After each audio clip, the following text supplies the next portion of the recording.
अस्सलाम वालेकुम, नमस्कार, सत श्री अकाल एंड गुड इवनिंग। मैं हूँ आरज़ू काज़मी और आप देख रहे हैं पॉइंट ऑफ व्यू।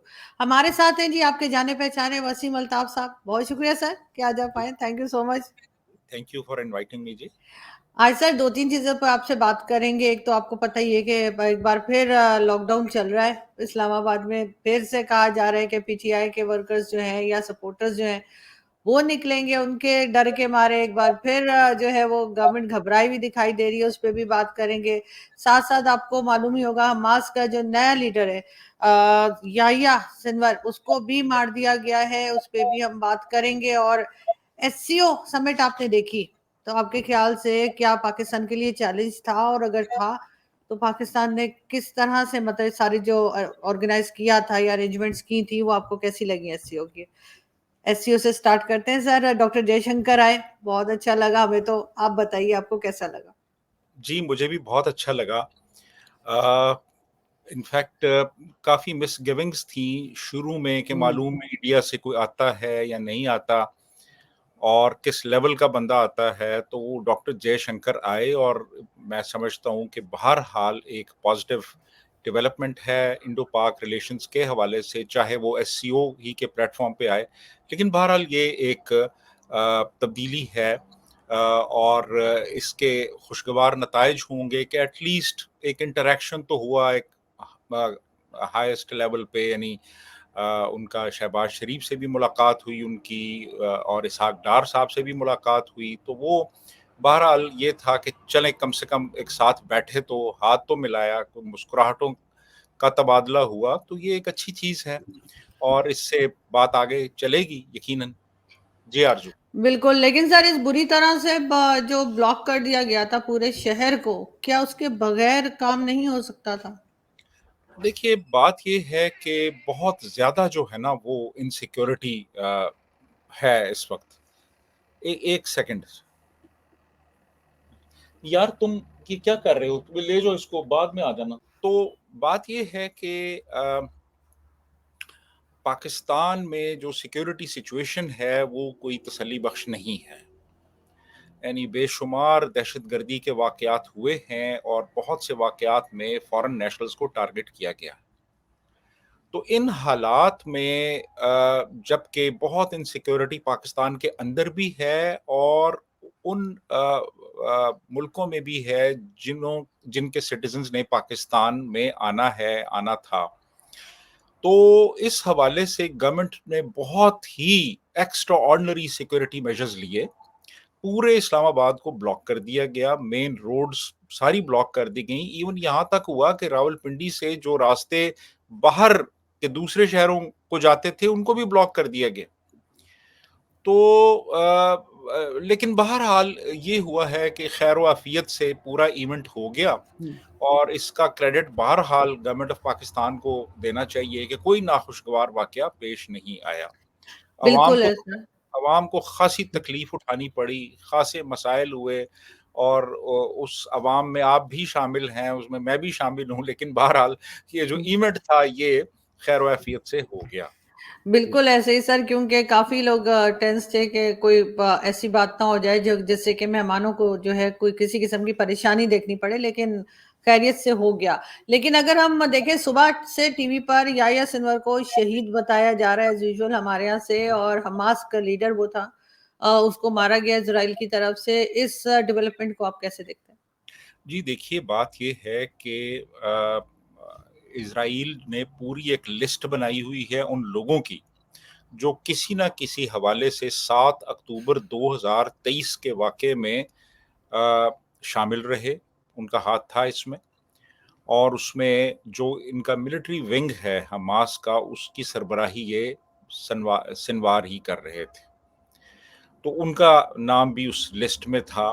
ऊपर के चंद नामों में इस्माइल हानिया था, ये थे और काफ़ी सारे और लोग भी थे। तो अब बात ये है कि इन्होंने जो इनका ऑब्जेक्टिव था वो ये था कि सबसे पहले तो उन लोगों का सफाया किया जाए जो किसी ना किसी हवाले से 7 अक्टूबर के उस वाक़ये में शामिल रहे। तो इनकी जो इंटेलिजेंस है इज़राइल की वो अनमैच्ड है दुनिया में, इट्स अनमैच्ड। और वो जो टेक्निक्स इस्तेमाल करते हैं, अब देखें ना, एक पूरा मुल्क है लेबनान, उस पूरे मुल्क के अंदर एक बंदे को ट्रैक करना, ट्रेस करना कि वो कहाँ पे है, वो बंदा किस शहर में है, वो बंदा किस एरिया में है, वो किस बिल्डिंग में है, वो किस कमरे में है, और फिर उसको टारगेट करके इलिमिनेट करना, और फिर उन्होंने उसकी एक उंगली काटी है और वो काट के उसका डीएनए एनालिसिस किया गया है, और उससे उन्होंने फिर ये चीज कंफर्म की है कि वो सिनवार ही है वो बंदा। और मैं समझता हूं कि वो देखें, बात ये है कि ये सब कुछ तो होना था, और इसलिए होना था क्योंकि 7 अक्टूबर हुआ, तो इन लोगों को रियलाइज करना चाहिए था कि 7 अक्टूबर करने जा रहे हैं, उसके कॉन्सिक्वेंसेस क्या होंगे। तो अब देखें ना, वो गजा सारा तबाह हो गया, यानी 19 लाख लोग बेघर हो गए, 30,000 से ज्यादा जो हलाकतें हुई, और अब लिबनान भी तबाह हो रहा है। तो अगर आपने ये सब कुछ करवाना था, तो फिर आप बेहतर है ना करते जो आपने 7 अक्टूबर को किया। तो मैं समझता हूं कि ये एक लेसन है बहुत बड़ा, कि आप वहां पे कभी भी, यानी किसी जिन के साथ, किसी देव के साथ आप पंगा ना लें। अगर आप उसको बर्दाश्त करने की अहलियत नहीं रखते, अगर आप हिट बैक नहीं कर सकते, तो बेहतर है आप पीस की तरफ जाएं। देखें ना, आप इजिप्ट को देख लें, आप जॉर्डन को देख लें, और ये वो मुल्क हैं जिन्होंने पीस एस्टैब्लिश किया इजराइल के साथ, क्योंकि उनको पता था कि लड़ाई से हम कुछ हासिल नहीं कर सकेंगे। तो मेरा ख्याल है कि इन लोगों को भी सोचना चाहिए था, और इनको फायदे क्या हो रहे थे। ये इनको नौकरियां मिली हुई थी, 2 लाख बंदा गाजा से इसराइल जाता था नौकरी के लिए। गाजा को पानी की, बिजली की सप्लाई होती थी इसराइल से। तो ये सारा कुछ हो रहा था, तो अब इन्होंने आके मासूम लोगों को मारा, तो उसका नतीजा तो फिर यही निकलना था ना। क्योंकि सर अगर इसराइल इनको तकलीफ देना चाहता तो उन लोगों को जॉब से निकाल देता, इनका पानी बंद हो सकता था, बहुत कुछ हो सकता था जो उन्होंने नहीं किया। जी, उन्होंने और नहीं किया। यहाँ, हाँ, उन्होंने नहीं किया। और इन्होंने क्या किया, जो इनके, जिनको ये मुस्लिम उम्मा का रुकन समझते हैं, इजिप्ट ने तो मुकम्मल तौर पे अपने बॉर्डर सील कर दिए कि कोई अंदर आ ही ना सके। हम्म, कौन सा अरब मुल्क है जिसने अपने दरवाजे खोले फलस्तीनियों के लिए कि यार आप लोग मुश्किल में हैं, आप लोगों के हालात ठीक नहीं, आप हमारे मुल्क में आ जाएं। मुझे बताएं आप, किसने उनको अपने मुल्क में आने दिया? किसी ने भी नहीं आने दिया। तो बिल्कुल। बात ये है कि ये जो इस किस्म के जो मिलिटेंट लीडर्स हैं, सिनवार जैसे और इस्माइल हानिया जैसे, इन लोगों को ये चीज सोचनी चाहिए थी कि इनको कोई सपोर्ट नहीं मिलेगी। सऊदी अरब ने तो पाबंदी लगा दी है कि आप इनकी बात भी नहीं कर सकते मस्जिद के खुतबों में, फलस्तीनियों की। तो हर मुल्क को अपना नेशनल इंटरेस्ट अजीज होता है। तो इन लोगों को भी वायलेंस का रास्ता इख्तियार नहीं करना चाहिए था, क्योंकि वायलेंस फिर मजीद वायलेंस को जन्म देता है, और ये जो कुछ हुआ है सिनवार के साथ, ये उसी का नतीजा है।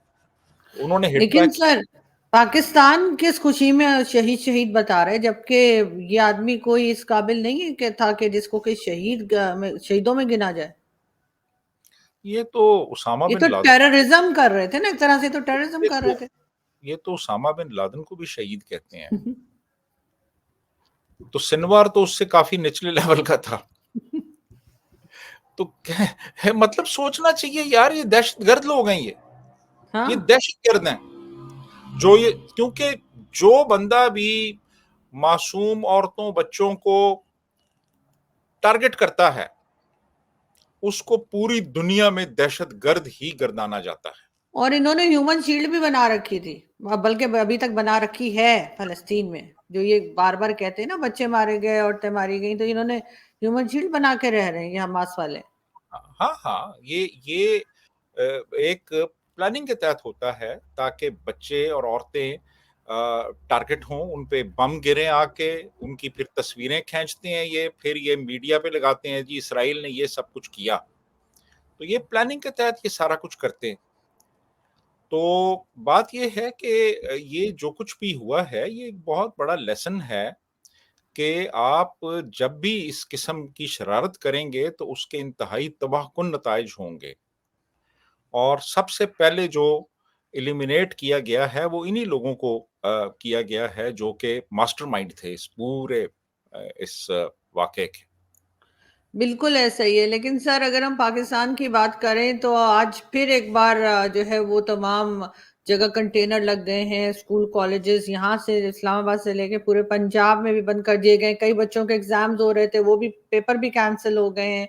और कहा जा रहा है कि पीटीआई वाले प्रोटेस्ट के लिए आएंगे। क्या घबराहट है गवर्नमेंट को? आखिर ये यहाँ से वहां तक सब कुछ बंद करके और लोगों बच्चों के पेपर्स तक इन्होंने स्कूल कॉलेजेस के कैंसिल करवा दिए, तो क्या इनको घबराहट किस बात की है? देखिए, घबराहट इस बात की है कि हुकूमत की जो उनके जो पाँव है ना, वो ज़मीन पे नहीं है, सीधी बात। ये पूरी हुकूमत जो है, ये फ़ॉर्म 47 के ऊपर खड़ी है, ठीक है? अच्छा, अब बज़ाहिर हुकूमत है, लेकिन हुकूमत नहीं भी है, क्योंकि हुकूमत कहीं और है। अच्छा, वो उनकी तरफ से भी उनकी तरफ घूरा जा रहा है कि यार तुम क्या कर रहे हो? ये आईनी तरमीम क्यों नहीं पास कर रहे? उधर से इमरान खान को भी बंद किया हुआ है और फ़ज़ूल किस्म के लायानी किस्म के केसेस बनाए हुए हैं। कोई कन्विक्शन एज़ सच नहीं है और मतलब ये जी आपने जी वो तोशाखाना से ले लिए, वो पूरी असेंबली भरी पड़ी है उन लोगों से। यानी आपके जो हुक्मरान हैं, वो उन्होंने तोशाखाना से कुछ नहीं लिया।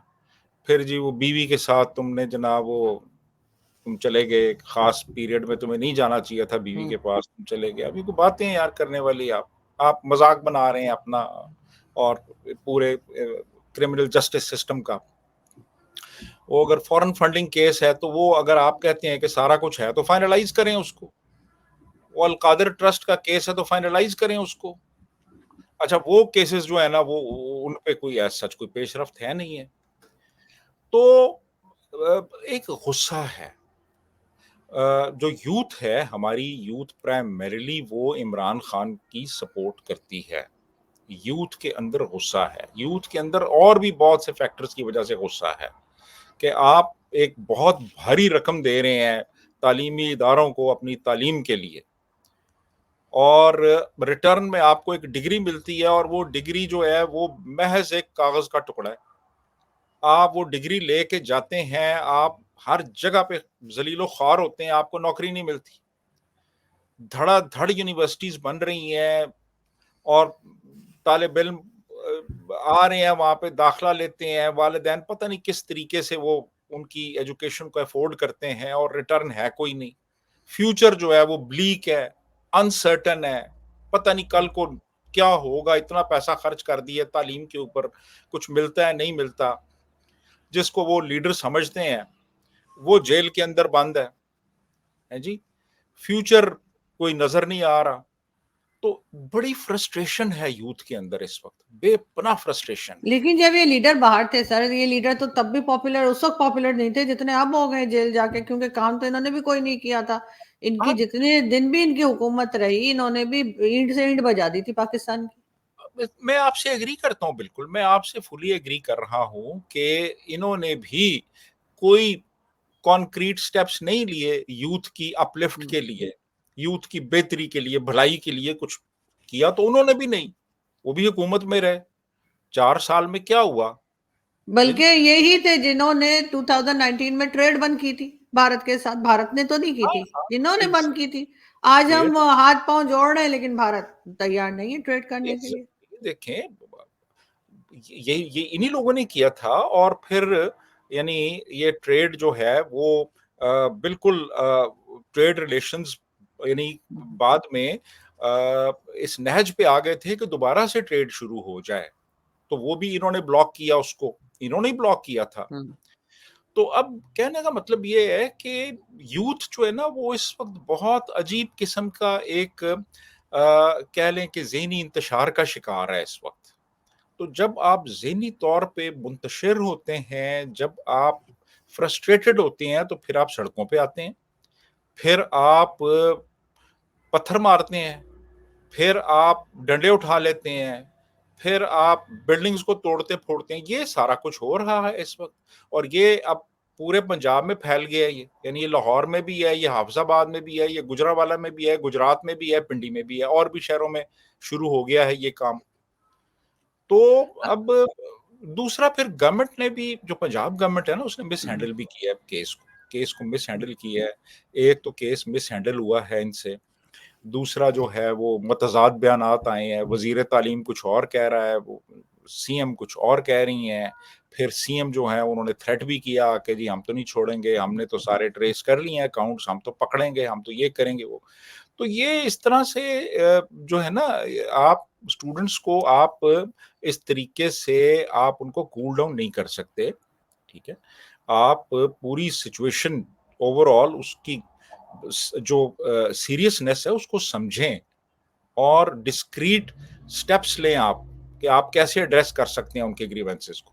जी आरजू। बिल्कुल ऐसा ही है, लेकिन सर साथ ही साथ जितनी पॉलिटिकल पार्टीज हैं वो भी आपस में जो है ऐसा लग रहा है कि एक दूसरे से आगे निकलने की कोशिश में है, या कोई बिल जो लाने की हुकूमत कोशिश कर रही है उस पे एग्री नहीं हो पा रहे हैं। कभी कहते हैं, कभी मौलाना फजलुर रहमान एक तरफ निकल जाते हैं, तो कभी पीपल्स पार्टी वाले कुछ और कहते हैं। लेकिन जो भी कुछ कह रहे हैं, समझ में जो आ रहा है थोड़ा बहुत, किसी ने वो बिल पढ़ा नहीं है, ऐसा किसी को कोई खास पता नहीं है उसके अंदर क्या है ठीक से, लेकिन ये है कि पब्लिक के लिए नुकसान है। आप एग्री करेंगे इस बात से? क्या है वो? देखिए जी, बात यह है कि आप एक कॉन्स्टिट्यूशनल अमेंडमेंट लेके आ रहे हैं, हम्म। लेकिन मुझे नहीं पता कि उस कॉन्स्टिट्यूशनल अमेंडमेंट में क्या है। आपको नहीं पता कि क्या है। हालांकि हम लोग भी उससे अफेक्ट होंगे, हम्म। उसके बाद फिर पॉलिटिकल पार्टीज अफेक्ट होंगी, उसके अलावा बहुत से स्टेक होल्डर्स हैं। आपकी आपके जो पूरे वकला हैं, वो भी स्टेक होल्डर्स हैं उसके अंदर। ये हर शहरी स्टेक होल्डर है, और शहरी को पता ही नहीं, ऊपर ऊपर से सारा कुछ हो रहा है, पहली बात। हम्म। इवन जो पॉलिटिकल पार्टीज हैं उनके पास डिफरेंट ड्राफ्ट्स हैं। वो किसी के पास कोई और ड्राफ्ट है, तो किसी के पास कोई और ड्राफ्ट है। अच्छा, फिर आपने अगर ये काम करना है तो यार आप इसको लीगल तरीके से करें। अब क्या हो रहा है, मौलाना फजलुर रहमान ने जो कल प्रेस कॉन्फ्रेंस की है, वो यही कह रहे थे जी कि एक तरफ हमारे साथ मुज़ाकरात हो रहे हैं, और दूसरी तरफ हमारे जो मेंबरान है असेंबली, उनको डराया धमकाया जा रहा है। और किसी के रिश्तेदार को उठा रहे हैं, किसी की फैमिली को उठा हम्म। रहे हैं। अब ये क्या है? किसी के घर से आके एक बच्ची थी, तो वो उसका कुत्ता उठा के ले गए। यार ये क्या कर रहे हैं आप लोग?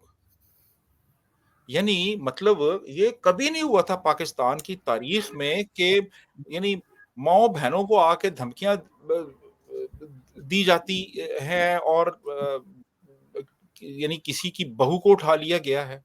वो खैर अब छोड़ दिया गया है, लेकिन ये शाह तरीका क्या है? महमूद कुरैशी साहब की बहू को शायद शाह ले महमूद गए। कुरैशी की बहू को उठा के ले गए, और फिर बाद में छोड़ दिया उसको। तो अब आप कर क्या रहे हैं? तो फजलुर रहमान ने यही कहा है जी कि अगर आप हमारे साथ एक डिसेंट अंदाज में, शाइस्तगी के साथ मुज़ाकरात करेंगे, तो हम आपके साथ मुज़ाकरात करेंगे। अगर आप बदमाशी करेंगे तो हम बदमाशी करेंगे। तो वो जो मामला है ना, वो मामला अभी कुछ थोड़ा सा ना, वो भी डोल्ड्रम्स में चला गया है।